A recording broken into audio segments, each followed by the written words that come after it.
نحمدہ و نصلی علی رسولہ الکریم اما بعد فاعوذ باللہ من الشیطان الرجیم بسم اللہ الرحمن الرحیم الف لام را کتاب احکمت آیات۔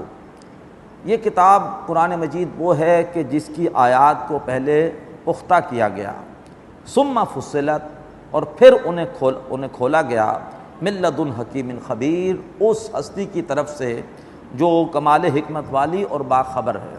یعنی پہلے جو قرآن مجید کی آیتیں نازل ہوئیں وہ ہیں ترتیب تلاوت کے اعتبار سے قرآن مجید کے آخری پاروں میں، لیکن وہ آیتیں چھوٹی چھوٹی ہیں لیکن ہیں بڑی جامع، بڑی پروفاؤنڈ، اور جو کہا جاتا ہے کہ دریا کو کوزے میں بند کرنا، بلا شبہ وہ کیفیت ہے کہ جو ہے وہ چھوٹی چھوٹی آیتوں میں بڑے گہرے مضامین ہیں۔ بعد میں پھر جو صورتیں نازل ہوئیں ان میں رفتہ رفتہ ان مضامین کو مزید وضاحت کے ساتھ تفصیل کے ساتھ بیان کیا گیا۔ تو یہ جو قرآن مجید کے نزول کا اسلوب ہے، اللہ نے سورہ ہود کی پہلی آیت میں اسی کی وضاحت کی کہ کتاب احکمت آیاتہ، قرآن مجید وہ کتاب ہے کہ جس کی آیتوں کو پختہ کیا گیا، ثم فصلت اور پھر واضح کیا گیا، من لدن حکیم خبیر، اس ہستی کی طرف سے جو کمال حکمت والی اور باخبر ہے۔ اب قرآن مجید کی دعوت کیا ہے؟ اللہ تعبدوا الا اللہ، کہ تم اللہ تبارک و تعالیٰ کے سوا کسی اور کی بندگی نہ کرو، اننی لکم منہ نذیر و بشیر، اور بے شک میں تمہارے لیے اس اللہ تعالیٰ کی طرف سے خبردار کرنے والا ہوں اور بشارت دینے والا ہوں۔ دو شانیں ہیں جو ہے وہ اللہ کے رسول کی، نافرمانوں کو خبردار کرنا اور فرما برداروں کو بشارت دینا۔ وَأَنِ اسْتَغْفِرُوا رَبَّكُمْ، اور یہ کہ تم اپنے رب سے بخشش مانگو، ثُمَّ تُوبُوا إِلَيْهِ، اور پھر اسی کی طرف پلٹ جاؤ۔ يُمَتِّعْكُمْ مَتَاعًا حَسَنًا إِلَىٰ أَجَلٍ مُّسَمًّى، وہ تمہیں بہت ہی عمدہ فائدہ پہنچائے گا ایک معینہ مدت تک کے لیے۔ بہرحال معینہ مدت ہے، یہاں سے ہر ایک نے جانا ہے، ہر ایک نے مرنا ہے، لیکن اگر تم رب کے علاوہ کسی اور کی بندگی نہیں کرو گے، رب کے حضور بخشش مانگو گے اور اس کے طرف پلٹ جاؤ گے، تو اللہ تبارک و تعالیٰ تمہیں ایک معینہ مدت تک کے لیے بہت ہی عمدہ ساز و سامان دے گا۔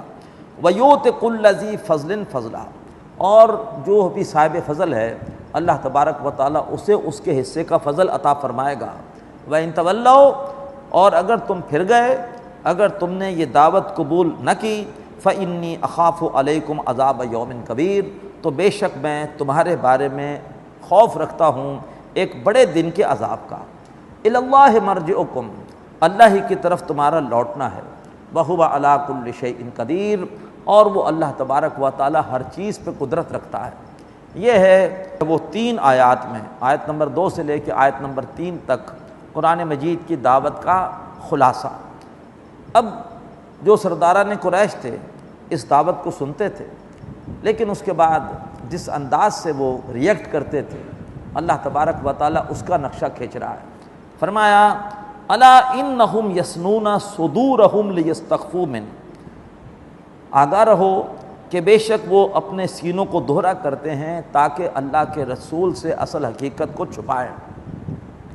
بظاہر ان پر اس دعوت کا اثر ہوتا تھا، لیکن وہ ایسے تاثرات دیتے تھے اپنی باڈی لینگویج سے کہ جیسے ان پر کوئی اثر نہیں ہوا، تو لہٰذا ایک دم اپنے سینوں کو دہرا کرتے تھے تاکہ اللہ کے رسول پر یہ تاثر ڈالیں کہ تمہاری باتوں کا ہم پر کوئی اثر نہیں ہوگا۔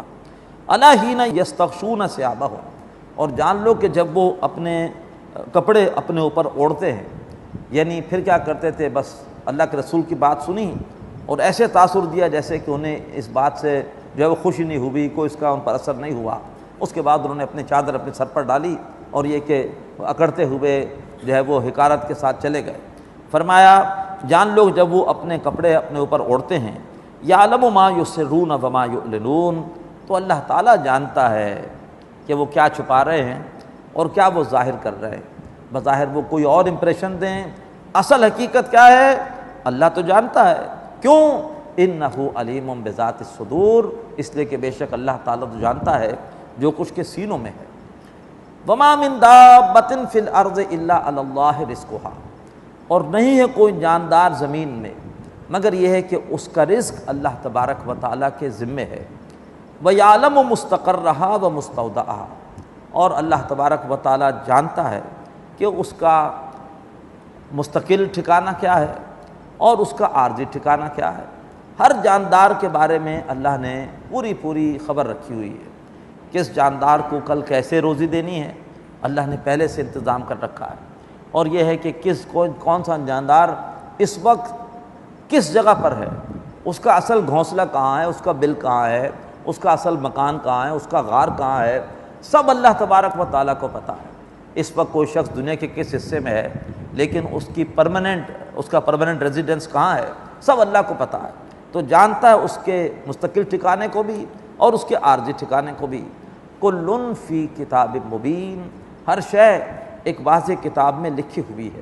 بارک اللہ لی ولکم فی القرآن العظیم ونفعنی وإیاکم بالآیات والذکر الحکیم۔